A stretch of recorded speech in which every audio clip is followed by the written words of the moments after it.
Hello everybody, this is Tip Top MTG here today with another Magic the Gathering video. In today's video, I'm going to be covering all of the spoilers for Commander Legends that have been released today being October 30th. I'm going to break down every card, whether it's a reprint, a new card. I'm going to give you my thoughts on it, whether it be from a limited environment, a monetary perspective, or how the card is going to generally do in Commander. Why don't we just jump right into this, because we have, I believe, 39 cards to talk about today, and a couple that, got left out yesterday, and that's really unfortunate. Like, the second after I posted the video yesterday, they posted some of the biggest spoilers we've gotten in this set, so those will be sprinkled out throughout this video, so you guys should be able to see those and hear my thoughts on them. Nah, the first one is Kinsmail Courier. It's a 3-cost white creature Kithkin soldier, and it says when it enters the battlefield, put a +1/+1 counter on target creature. And then it has Encore 3, and it's a 2/1. So, it's interesting. A lot of people have been asking for more Kithkins, so this is kind of nice for that. It has the advantage of having a really cheap Encore cost. I mean, if you're playing a 4-player game, paying 3 mana for, kind of 6 power, that's all going to then boost up other creatures, is pretty good. So yeah, I'd actually say this is one of the better Encore cards, especially just because of how cheap it is. And so in Limited, if you are doing something like a black-white Encore deck, because there are some cards that really work with that, this is a really good card for that. Next, we have Court Street Denizen. It's a 3-cost white creature, human soldier 2/2. And whenever another white creature enters the battlefield under your control, tap target creature an opponent controls. This isn't a new card, it's a common. I'm not really going to talk about it too much, but because Monarch is a thing in the set, it is a pretty good card. You can kind of tap down your opponent's stuff to maybe get the Monarch from them. If you can flash speed do white cards, you can maybe tap down your opponent's stuff so they can't swing it at you. It's interesting. Again, it's a common that's already existed, so I don't really need to say much about it. Next, we have Anointed of Valor. It's, I don't know why I said Valor so weird. Anointed of Valor. It's a 6-cost white creature angel. It's a 3/5 with flying, and it says whenever a creature attacks, you may pay 3. When you do, put a +1/+1 counter on that creature. So, this is a new card. It's not great. I really don't see people running this unless you are running in a pretty low power commander. 3 mana is a lot. There are cards that can let you just, when a creature attacks, like pay 3 and draw a card, which I would much rather do than put a counter on it. But if you could maybe do this in some sort of weird combo deck, I assume it's here mostly for Limited, however. Next, we have Inspiring Roar. It's a 4-cost white sorcery, and it says put a +1/+1 counter on each creature you control. This is absolutely garbage. In Standard right now, we have Basri Solidarity, which is a 2-cost version that literally has the same text. It's a 2-cost card that just puts a +1/+1 counter on each creature you control. So this is strictly worse. I would have preferred they reprinted that, but I guess you can run both if you really want, but even then, meh, not that great.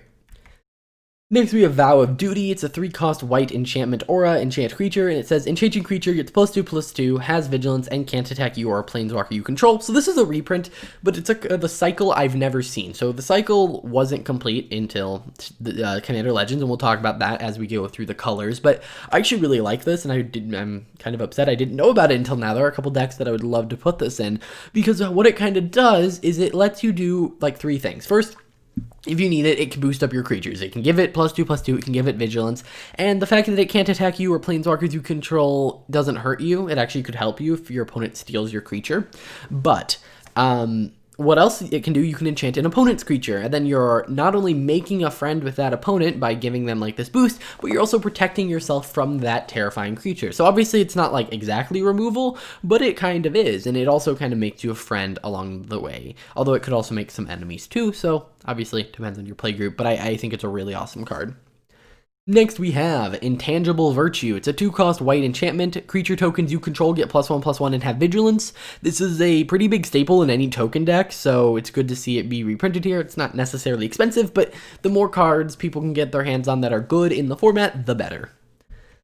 Next, we have Return to Dust. This one's a pretty good instant. So it's a 4-cost white instant, and it says exile target artifact or enchantment. You may cast a spell. If you cast a spell, during your main phase, you get to target an artifact or an additional artifact or enchantment. So if you need to kill something at instant speed, you can, but if you do it during your main phase, like, you know, if it's something that like they need to untap with it for it to be good, you wait till your main phase, you can hit 2 things. What makes this so good is that it is a exile effect, so it can get rid of, say, the gods that are indestructible. It can get around some more pesky indestructible artifacts, and it hits both.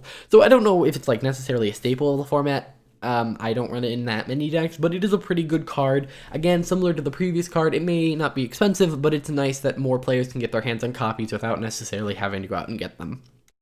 Next, we have Slash the Ranks. It's a 5-cost white sorcery, and it says destroy all creatures and planeswalkers except for commanders. So this one is kind of interesting. So this isn't going in your token deck because, well, generally, you don't want to board wipe your own tokens. You're going to want to run either asymmetrical board wipes that only hit big creatures, whatever. But what this does want to go in is a Voltron deck, which is a deck that really just wants to boost one creature and go for the win. And why does it want to do this? Well, Voltron, their whole goal is to hit through. And sometimes that can be hard if they don't have trample or whatever. So this allows you to kind of just clear the board of everything but commanders. Which also, first off, doesn't make you look as much of a bad guy. You're still board wiping at the moment, but like people get to keep their commanders, which you might say, if I want to board wipe, I want to board wipe everything. But in a Voltron-y strategy where you've equipped multiple auras to this one creature, you don't want to destroy that creature, but you may want to destroy, you know, mass amounts of things.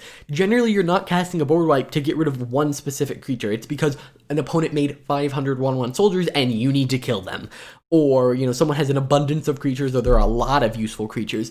If they are left with one powerful creature, that can still stink sometimes, and sometimes you do use that board wipe just to kill one creature because you have to, but generally, I think this is a pretty good card for anyone who, like, or any deck that really only runs their commander, and wants their commander to stick around, but then, you know, doesn't really care about the other creatures. Yes, they're nice, and you maybe don't want to board wipe them, but I think this is really good, and I think it'll get overlooked. Also, the fact that it hits planeswalkers is pretty big, too.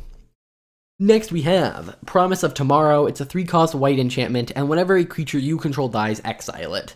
At the beginning of each end step, if you control no creatures, sacrifice this and return all cards exiled with it to the battlefield under your control. So this is a really interesting kind of protection for white. So white gets a lot of indestructible protection from, not really hexproof, but protection from kind of hexproof.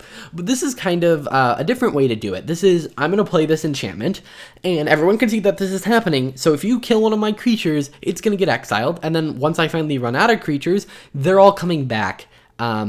And also, Promises Tomorrow is only sacrificed, which means you can bring it back. So if you have anything that can bring back enchantments, like a creature that when it ETBs brings back an enchantment to the battlefield, which is not unheard of, you can kind of not go infinite. Actually, you can go infinite with a sack outlet, but you can kind of, you know, play all your creatures, play Promise of Tomorrow, and then maybe all your creatures die to a board wipe that you cast. They all get exiled with Promise of Tomorrow, and then, oh, you have no creatures, Promise of Tomorrow brings them all back, that one creature comes back, ETBs brings back Promise of Tomorrow. So it doesn't seem like that convoluted of a combo, especially if there's a commander that does it. I can't think of one off the top of my head, but if there's a commander that has white in its colors, and when it ETBs returns an enchantment, this is an interesting combo. And where it goes infinite is when you can start sacrificing your own creatures. So if you bring out an altar, for instance, you can have infinite mana. So yeah, I actually think this card has a ton of potential, and I'm really excited to see kind of where it goes and how it really helps. I'm trying to think, is there any other interesting things? Oh, I guess this doesn't go infinite. I just talked all about it going infinite. It says at the beginning of each end step if you control no creatures. So that whole combo won't be an infinite combo per se, but it is still a good combo where your creatures die, they get exiled, then at your end step, assuming no one destroys Promise of Tomorrow, they all come back. So yeah, not an infinite like I said, so it's not as insane, but it is still a pretty good combo to do. Next, we have Fall from Favor. It's a 3-cost blue enchantment aura. When it enters the battlefield, tap enchanted creature and you become the monarch. And then enchanted creature doesn't untap during its controller's untap step unless that player's the monarch. So, kind of an interesting effect. Most monarch cards care about if you are the monarch, but this one kind of is keeping your opponent from being the monarch. I would rather just play a tap-down effect. I get the advantage of it makes you the monarch, but it's so inconsistent that, you know, if your opponent's kind of winning, you're going to help them win more. So if they're losing, they can't get their creature back, but then that means they're losing. So I guess in a Voltron-y deck, maybe this is good against it, sorry. But I would just rather want something that's a little bit more consistent. Next, we have Mold Drifter. It's a 5-cost blue creature elemental, 2/2, and when it ETBs, draw 2 cards. That's pretty crazy. Anything that flickers, you know, I think there's a different term. Flickers, blinks, switches control, bounces back to hand. I don't know. Can do some pretty crazy stuff here. It also has flying, and it has Evoke, which means that you can pay 3. Which also, it's weird that this has Evoke, because they said there's like not Modern Horizon style cards where it's just a random ability on one card, but whatever. You can pay 3, it ATBs, and then it instantly sacrifices itself. So it kind of just turns into a divination. So at its worst, this is kind of just a divination. Next, we have Vow of Flight. It's a 3-cost blue enchantment aura, and it has enchant creature. Enchanted creature gets +2/+2, has flying, and can't attack you or planeswalker. Pretty much just mirror my thoughts on the other Vow for this one. Next, we have Flashback Marauder. It's a 3-cost black creature zombie warrior, and when it ETBs, each player sacrifices a creature. So this is pretty cool.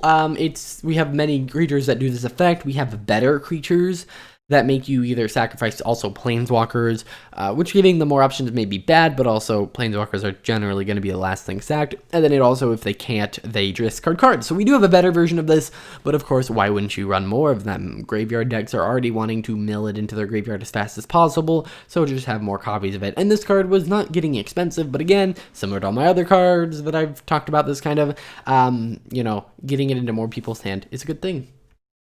Next, we have Vow of Torment. So this is the new card in the Vow cycle. It's a 3-cost black enchantment aura, and it has enchant creature. Enchanted creature gets +2/+2, has menace, can't attack you or a planeswalker you control. So very similar, +2/+2 boost, some sort of keyword. Again, kind of mirror my thoughts on all the Vows. They're all pretty much the same in my opinion. It's kind of cool that every color has access to it. Next, we have Fuego Del Alma, also known as Soul's Fire. It's a 3-cost red instant, and it says target creature you control deals damage equal to its power to any target. It's a reprint from Ultimate Masters. It's a common. We saw this, I think, in a leak earlier. So yeah, not that great. It's kind of interesting and limited, but that's about it. And then we have Vow of Lightning. Okay, mirror what I said, although First Strike is a lot more powerful than, like, Menace, in my opinion. So keep that in mind. Next, we have Furnace Celebration. It's a 3-cost red enchantment, and whenever you sacrifice another permanent, you may pay 2. If you do, it deals 2 damage to any target. Paying 2 mana to deal 2 damage isn't great. On top of that, you have to pay 3 mana, 2 of it being red for some reason, to even have, to play a dud enchantment, and then you have to be sacrificing permanents to even pay that too. It's just a little narrow, but if you're doing sacrificey stuff, if you're sacrificing enchantments, maybe this is a good card to go in there. It's also a reprint, so yeah. Next, we have Nahla, the Blade Blossom. It's a 3-cost red legendary creature, human warrior. Whenever it attacks, you may have its controller create a 1/1 white warrior creature token that's tapped and attacking. And then you can pay Wooburg and untap all attacking creatures. They gain trample, lifelink, and haste until end of turn. After this phase, there's an additional combat phase to activate this ability only during combat. So pay Wooburg, you get another combat. Very popular commander. It's about $15 and it was last reprinted in Battle Bond. It's nice to see it reprinted here. This is going to be in the foil etched version. I don't know why I didn't pop that up first in the other language, but whatever. It's happening. Yep, it's good to have these commanders that were only printed for one product be reprinted here. It's kind of hard to actually reprint commanders like that, just because you do need to either have them fit the plane or whatever. So you either have to reprint them in like a core set, which is really hard because it has to match up with the themes of the core set, a commander product, which is kind of hard because it has to match up with the themes of this, or you can activate, or you can put it in a set like this, which is kind of unique. So, yep. Next, we have Poder del Alma. It's kind of similar. Soul's Might. We talked about this one earlier, too. Interesting in limited. It's nice that it's seeing a reprint. It hasn't been reprinted since Shards of Alara, but other than that, kind of meh. I mean, paying 5 for that ability really isn't wonderful. If you're doing this, you're probably in a +1/+1 counter deck. We have 4-cost spells at instant speed that add a counter and then double the number of counters, which isn't exactly the same, and I understand that, but it's a comparable effect.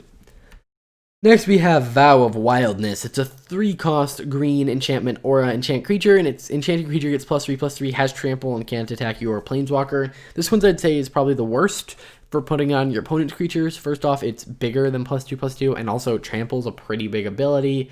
Yeah, although I guess giving trample to a really big creature, because you're probably putting this on already a pretty big creature and then trample, so it really depends on how you value it. Do you want the enchantment to be good, or do you want it to just not make it them attack you? It depends on your kind of look on it, but this one's either one of the better ones or one of the worst ones. Next, we have Sweet Gum Recluse. It's a 6-cost green creature spider, 0/3 with Flash, Cascade, and Reach. So it's a 0/3 for 6. So you better be getting something good off that Cascade. But when it enters the battlefield, put 3+1/+1 counters on each of any number of target creatures that ETB at this turn. So in reality, it's actually a 3/6 for 6 that's going to Cascade and has Flash and can put +1/+1 counters on other things that enter the battlefield this turn, including the thing that you just cascaded. Yeah, this is a pretty good Cascade card. Unlike some of the other ones, I really feel like even without the Cascade, I mean, the bottom ability is designed to be used with Cascade, so maybe not, but like the Cascade doesn't feel like an upcharge here. So yeah, pretty good. Next, we have Tuya Garroso, also known as Tuya Bearclaw. It's a 3-cost red and green legendary creature human warrior, 2/2, and when it attacks, she gets +X/+X until end of turn, where X is the greatest power among other creatures you control. Very generic effect, not something that I'm rushing out to go do, but if you are looking for something kind of like this, it is in the uncommon slot, so that's pretty cool.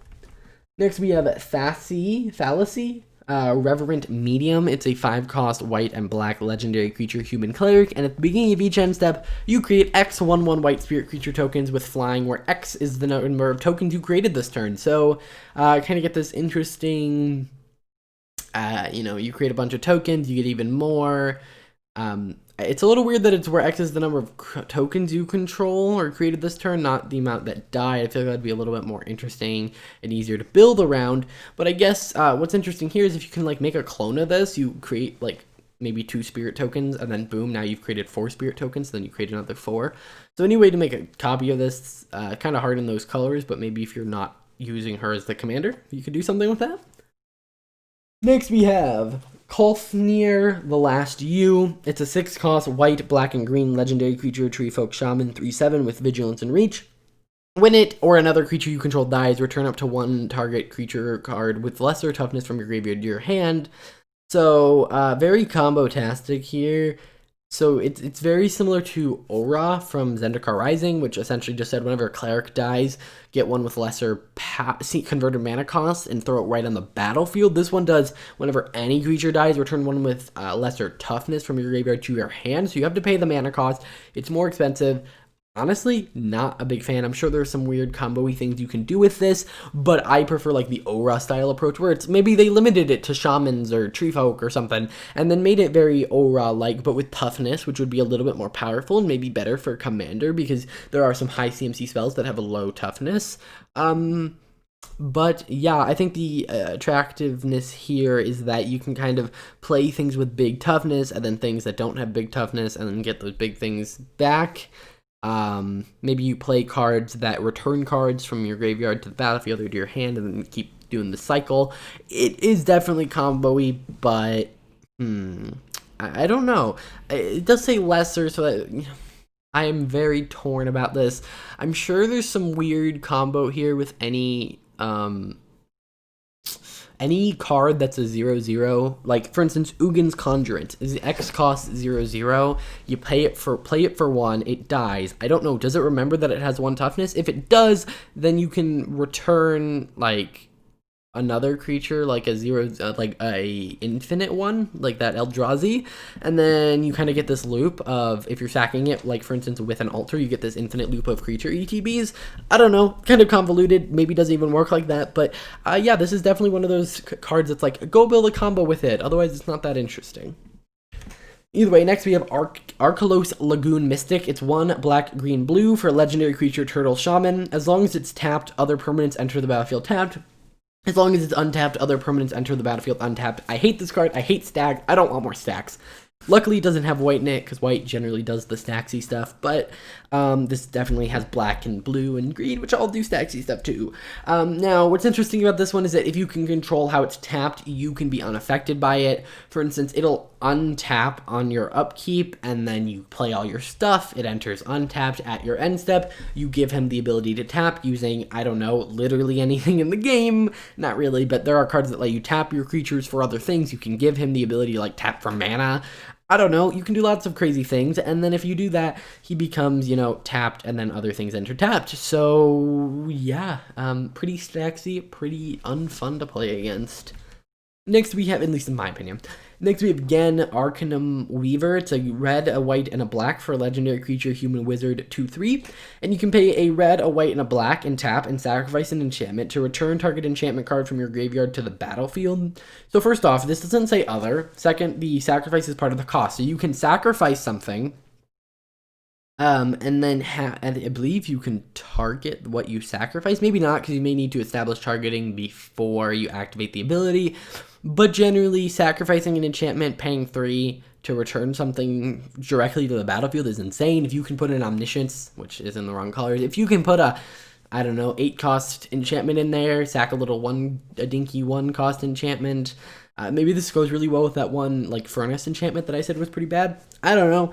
This one seems a lot more interesting. I'm not a big fan of commanders that only have, like, activated abilities that need to tap, because if he is a powerful commander, he's going to be dead before your next turn, and so unless you're giving him haste, he's not that useful.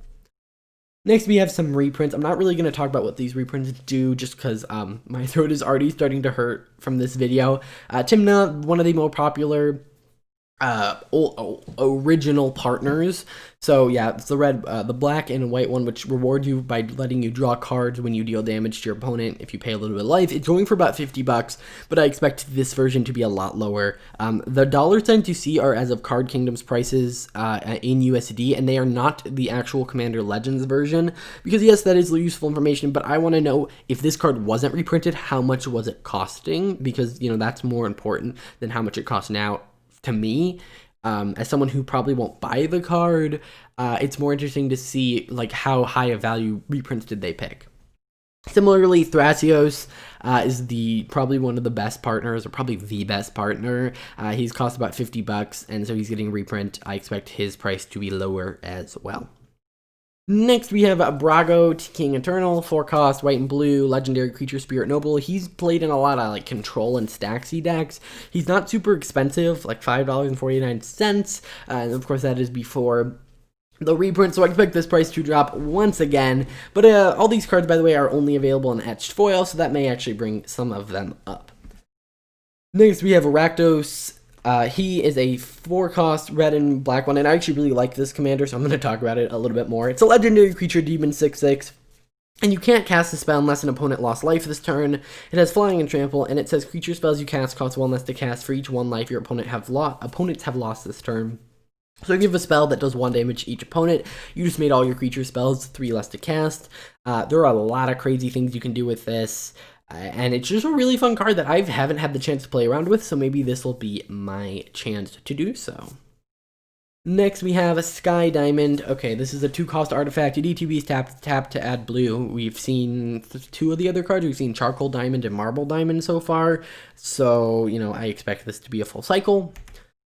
We have Arcane Cygnet, which I expect to be in every Commander product for the foreseeable future until this thing's like a 5-cent card. So, yep, printed at Uncommon here. This is the first time it'll be, like, printed in a booster pack, so pretty cool. We also, by the way, Arcane Cygnet taps to add 1 mana of any color in your commander's color identity, and it costs 2. Sorry, that's just a card that's, like, so... I don't know, but I just thought I'd let you guys know that. And then here's a pretty exciting reprint, Rings of Bright Hearth. It's a 3 cost artifact, and whenever you activate an ability, if it isn't a mana ability, you may pay 2. If you do copy that ability, you may choose new targets. So this goes infinite with a lot of things. Anything that, like, maybe not generates mana, but just this works really well with a lot of things, I should say. Like Planeswalkers, it doubles those, it doubles a lot of different abilities. And people have been asking for a reprint, and they've said it's hard to fit into a set, but I think a set based all around Commander is a perfect place to put it. It was last reprinted in Lorwyn, and it's going for about $50 right now. Now we have Staff of Domination. It's a 3 cost artifact, and this is a very combo-y card as well. Also hasn't been reprinted in a while because it's hard to reprint. Also, by the way, I'm excluding masterpieces because those don't help bring down the price that much. Either way, it's a $50 card, similar to the previous one, and it's an artifact that goes infinite with a lot of things. Why? Because it has this ability. Pay 1, untap Staff of Domination, and then you can pay 2, tap, gain 1 life, pay 3, tap, untap target creature, pay 4, tap target creature, and pay 5, tap, draw card. The mana costs there don't matter. What happens is you generate infinite mana, and you use this to win the game. Why? Because if you have infinite mana, you can infinitely activate all of these abilities. You can gain infinite life, infinitely untap creatures, tap every creature, and draw your whole deck.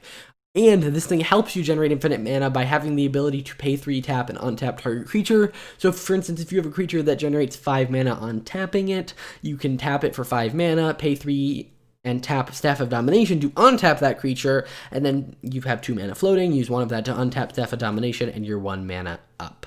So yeah, pretty crazy card, good to see it be reprinted. Then we have Ras Dragon Engine. It's a 6-cost legendary artifact creature dragon. It's a 4/4 with flying, and whenever you cast a spell, put a +1/+1 counter on it for each of that spell's color. So at most, you are going to put 5 counters on him, which 5 counters every time you cast a spell, which probably won't happen because you're probably not casting spells for WUBRG unless you're playing like a Joda deck. And then he says, remove 5 +1/+1 counters from him, add white, white, blue, blue, black, black, red, red, green, green, activate this ability only once per turn. So if you cast a WUBRG spell, for instance, this is really insane. Cast a WUBRG spell, and then he gets 5 counters. You can remove those counters to add 10 mana. So cast WUBRG spell, get to cast 2 more WUBRG spells. So if you throw this in something like a Joda deck, who's going to cast everything for WUBRG, you kind of get to just cast 3 spells. If you throw Joda in this deck, you do some really interesting things. They kind of have the same ideology. Joda lets you pay WUBRG instead of spells mana cost, for those of you who don't know. It's a pretty expensive reprint, so it's good to see it here. So yeah, this also is one of the foil etched cards. Okay, next we have Scroll Rack. It's a 2-cost artifact. You can pay 1. Tap to exile any number of cards from your hand face down, put that many cards from your library into your hand, and then put the cards you put face down back on top of your library. So essentially, if you have 5 cards in hand, you can kind of put those 3 on top of your library and then grab the 3 that were under those. So you kind of just swap out cards from your hand, which really isn't that great, except there are lots of cards that care about this. Cards that care about the top card of your library. Cards that let you shuffle away cards, let this kind of just let you replace your hand until you get something you like. Again, cards that care about the top card of your library, like Yuriko and Golos, are going to love this because they can just load the top of their library with exactly what they want when they want it. So yeah, it was last reprinted in the list, and it was like the biggest card in the set, so it's kind of weird to see it be reprinted here so quickly. And it is an $80 card, so it's a very expensive card. Next, we have Jeweled Lotus. Okay, so this was one of the cards that was spoiled quickly after I uploaded my video yesterday, and it's a new card, and normally I don't talk about prices on new cards for a product like this, but it is going for $170 a piece. Please, whatever you do, do not buy them for this. I highly doubt, and obviously don't take actual financial advice from me, but I highly doubt this card is going to be as insane as people are thinking. Yes, it is Black Lotus. Let me explain what it does. It's a 0-cost artifact. You can tap and sack it to add 3 mana of any one color, and then you can spend this mana only to cast your commander. So Black Lotus is a spell that says pay 0, artifact, tap, sack it, add 3 mana of any one color. So that's, it just has a little bit of a restriction. And people are saying this is an auto-include in every deck in the mythic slot of a non-standard product. And everyone thinks it's, by the way, a limited print run. No, as long as you keep buying the product, they will keep printing this. Now, I do think it is a good card. And do I think the commander is better having this in it? Probably not, but just because I don't enjoy this type of card doesn't mean other people don't. There are tons of people out there who love playing Magic in different ways. For instance, Commander is just one way to play Magic. And within Commander, there are so many different ways. You can play, if we're talking about a 1 to 10 power scale, you can play on the one end, just playing vanilla creatures, swinging at each other, seeing who can pull the best card off the top of their library. You can play in the 5s, where you have interesting ideas, they're still pretty, low on power. Then you get up to the 7s and 8s, and that's where you have, cards that really synergize together. You're going out of your way to get cards for your decks. And then you kind of have the 11s on the 1 out of 10 power scale, which is CEDH. CEDH is crazy in terms of power level. No one has been going around trying to balance CEDH in any way. If that was the case, they are massively failing their job, and that's okay, because the only reason you're playing CEDH is because you like this fast gameplay. It is not like CEDH was not the super fast, turn 1 win con format, and then this makes it that. No, this is just another way to do it. And so for someone who likes that kind of gameplay, this is a wonderful card for them. Now, do I think them printing it at Mythic was a cash grab? Yes, they should have printed it at Rare. Great. But that's not the point. People are complaining about the creation of this card. Here's what I have to say. Unless your group is already playing with Mana Vault and Mana Crypts and the really expensive, turn 1 or 0 artifact accelerators, you shouldn't even have to worry about this. This card should be like invisible. This card doesn't exist in your mind because you're not running that powerful of cards. And people are saying, well, now I feel like I have to put in every deck because my deck could be better with it. And then I can bring up the argument, wouldn't your deck be better with a Mana Vault? And maybe it wouldn't. That's not true of every deck. And even this card, I don't think is as good as something like Soul Ring. And this card is pre-ordering at $170. I don't think this is as good as Soul Ring. Why? Because, well, Soul Ring, I could argue, is an auto-include in every deck that can run it. Whether, if your deck can't run artifacts, you can't run it. And maybe your deck is a combo deck that doesn't want it, because you might accidentally run into it. But generally, I would say Soul Ring's an auto-include. I don't think this is. Yes, if you're in a one-color commander deck that really focuses around your commander, and your commander's kind of expensive, it's insane that turn 1 you can be playing a 4-cost commander. If you add Soul Ring into that, you're already at 6, but more insanely, I think that like turn 2 being at a 5-cost commander, and you probably have a ramped a little bit, is pretty crazy. But again, unless you're already running that kind of crazy stuff, you shouldn't have to worry about it. And if you pull one in a pack, don't run it, because then, like, if your group doesn't want that, don't run the card and just sell it for $100. Like, I don't see why people are upset about this, and that's the one thing I was like, ooh, Commander Legends is gonna be nice, because no one's gonna get upset about card power level, because CEDH really is already so powerful that if you want to say we should pre-ban this from Commander, you should be going out and banning tons of things, banning tons of tutors, infinite combo pieces, all of this to make CEDH, quote, more balanced. And so I think, unlike Lutri, who was literally just an auto-include, like literally an auto-include, it costs you nothing to add this takes up a slot in your deck, and I think that it is, I'm trying to think, like, obviously you're allowed to not like this card, but I think going out and, like, yelling at the people who spoiled it, or any of that, is a bit insane. Commander is a self-regulating format. If your group does not want to play this, which looks like a lot of people are not going to want to play this, then you can just ignore it. So I think all of this hate over it is a little ridiculous. And I hope my message, I actually, like, went out of my way to tweet about this and, like, reply to tweets, which I, like, never do. Check out my Twitter, though, because I'm starting to do that now, because it's kind of fun. I felt like I had to make a statement on this before this spoiler video, because things are getting really intense. Like, look at the pre-order price. Now, you may wonder, like, why did I spend so much time talking about this with a sore throat? And I talked a lot about price. Well, okay, here's a list of the most expensive non-silver bordered, non-promo, non-reserve list card, which I know that's like a lot of, removers, but okay, the silver board cards are just because they are kind of promos in a way. I don't want promos because, there's sometimes some of those are only made once, and they're kind of like reserve list card, and then reserve list cards don't count because they're kind of ridiculous. This is the 5th most expensive reserve list card. Not reserve list card, sorry, gosh. This is the 5th most expensive non-reserve list card, right after Ravagers of War. And if you actually notice, every single card above it is from Portal 3 Kingdoms. So this is a bit insane, and I don't know what to exactly say. Just I want you to, like, kind of think about this. There'll be a link in the description where you can find this list, so you can kind of compare things to where they are on this table. But the fact that they just printed a card and people got so upset about it that it skyrocketed to the 5th most expensive card not on the reserve list, I think before anyone makes judgment about this, we should be waiting. Now, of course, this is a pre-order price, so I expect this to fall, but I don't expect it to fall that much. I expect it to still be within the confines of this list. I expect it to be more than Misty Rainforest down there from Secret Lair Ultimate Edition. Probably around the same price as Mana Crypt. So, yeah. Let's move on. I've talked about this for way too long. Let's talk about some new cards that are more interesting and that more people are actually going to play with. Here's War Room. It's a land. You can tap to add colorless, and then you can pay 3, tap, and pay life equal to the number of colors in your commander's color identity to draw a card. This is very clearly trying to give white and red more card draw. Why? Because they don't want to give really good card draw to, like, do everything decks.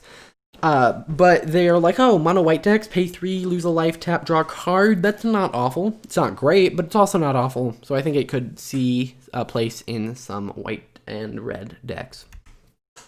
Next we have Command Beacon. This was a card from the list. It lets you tap and add 1 colorless mana to your mana pool, and then you can tap and sack it to put your commander into your hand from the command zone. What's interesting about this is that it lets you kind of get around, like some legendary creatures really can't be commanders because of the command zone. And this kind of lets you get around that. Of course, it's a 1 out of 100, so it's kind of a gimmicky thing if you do it, but it is going for about 28 bucks, so this is a great reprint. And that is it for this video. This has been a really long one. I hope you guys enjoyed. If you want to see more content like this, hit the subscribe button. I'm doing one for every day of Commander Legends. Let's hope my voice makes it through. If you enjoyed this video, hit the like button. You guys should also check out my channel for other awesome content, especially like custom Magic stuff. I'm doing a ton of stuff like that recently.